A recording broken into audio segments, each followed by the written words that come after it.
Retirement is a concept that does not make any sense to me. And if you watch these videos for a while, you know a lot of concepts don't make sense to me. But I think a lot of these concepts that we have are because most humans are just sheep and they listen to, they think they have independent thoughts because they consume thoughts on YouTube, and just because only 200,000 people have the same opinion, they have an independent opinion. Does not make sense to me.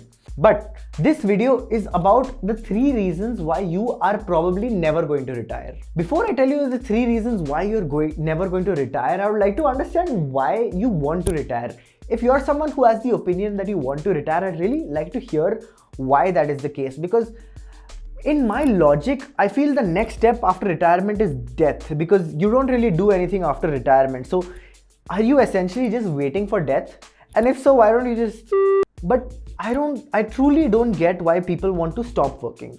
Now, I understand maybe you hate your job, maybe your boss is an asshole, maybe you have to deal with a lot of idiots, but why does that mean you want to stop working? Something I've not understood. Reason number 1, you're probably going to live over 150 years. Now you might say, oh, the oldest person in the world is not 150 years, or maybe they are, I don't know. But you may say, oh, everybody lives only like 60, 70, 80 years. Well, do you know what the average age rate was 50 years ago? It was like 30, 45. So you're most likely going to live 150 years. The way healthcare is progressing, the way every disease can be cured, there's a good chance. In fact, I think that there is a chance that you'll live forever as well, because the way technology has progressed in the last 5 years, try to even imagine what would happen to technology in the next 20 years. I truly believe that some billionaire is going to invent a way to keep you alive forever at a low enough expense that everybody can afford it. If you are living 150 or longer, you are going to have to retire at like 130. So it's a very difficult to understand concept as to how do you plan your retirement.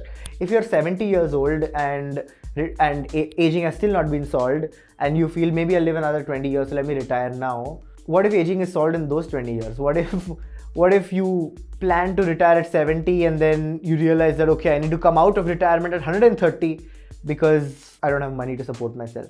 Also, birth rates are dwindling. Like if you're not having kids, who's going to support you during retirement? Now, I'm not telling you to have kids, but I'm saying that if you don't have kids, and if you're an independent person and you don't want to have kids and you want to live the life without the burdens and expenses of a kid, great for you, but who's going to support you during your retirement? So this is something you definitely need to consider, because retiring is getting more and more difficult. Already we've seen that people's retirement ages are going up. Like every few years, the government increases the age of the highest age to work, and it makes sense. Like it makes sense because cost of living is shooting up everywhere in the world, and the number of years you live is going to shoot up everywhere in the world. It's already shooting up everywhere in the world. So yeah, retirement is getting difficult. Number 2, inflation is going to change the game.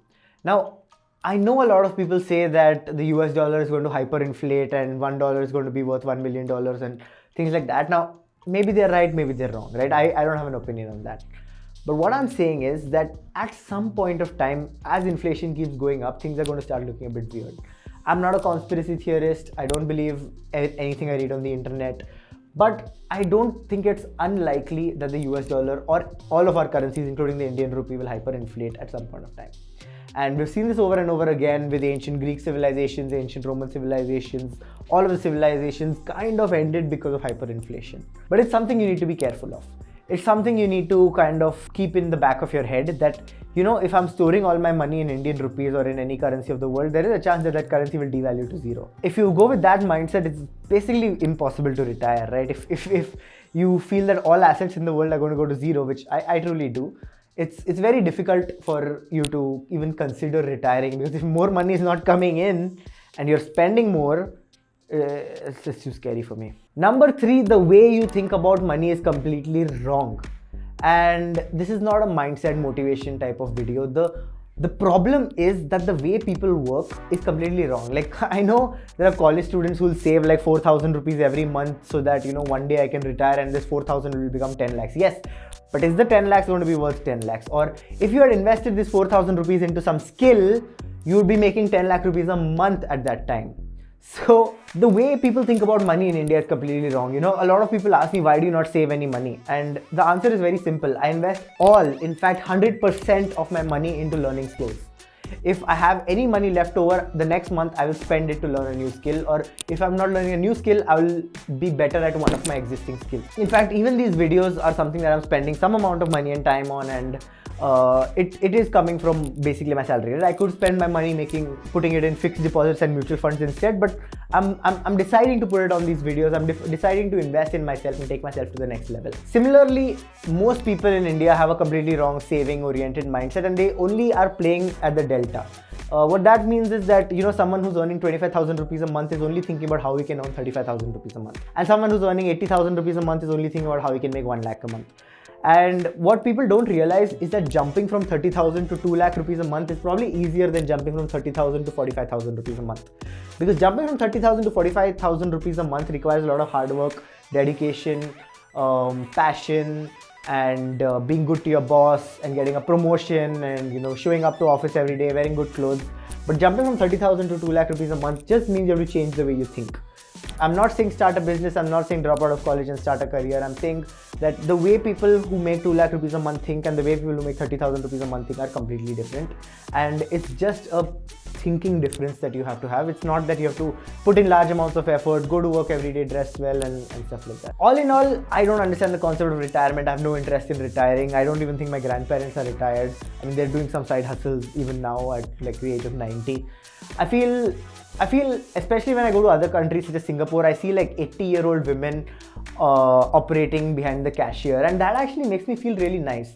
Now, of course, I don't want my grandparents to be working in the cashier at the age of 80, but I feel nice that the mindset is that of doing more. The mindset of that is to put hard work. In fact, in Singapore, I'm not completely sure about this, don't quote me on it, but I feel that I've heard that a lot of the senior citizens get like free food and free housing and stuff like that. I'm not 100% sure about this, but I know it's definitely highly subsidized. But still they decide to choose to work. Not just does this keep their mind active, but it also helps them live a longer life because they're interacting with more people and they're doing more and they have more purpose and stuff like that. Anyways, are you someone who's looking to retire? I mean, sometimes I think that maybe I want to retire at the age of like 25, or I just want to retire at 30 and become an angel investor for the rest of my life. I mean, who knows? Maybe that's the path I take. But for now, that seems like a big goal, and hopefully that's something I achieve. What is your age of retirement? At what age do you think you want to retire? Please let me know in the comments below. Thank you.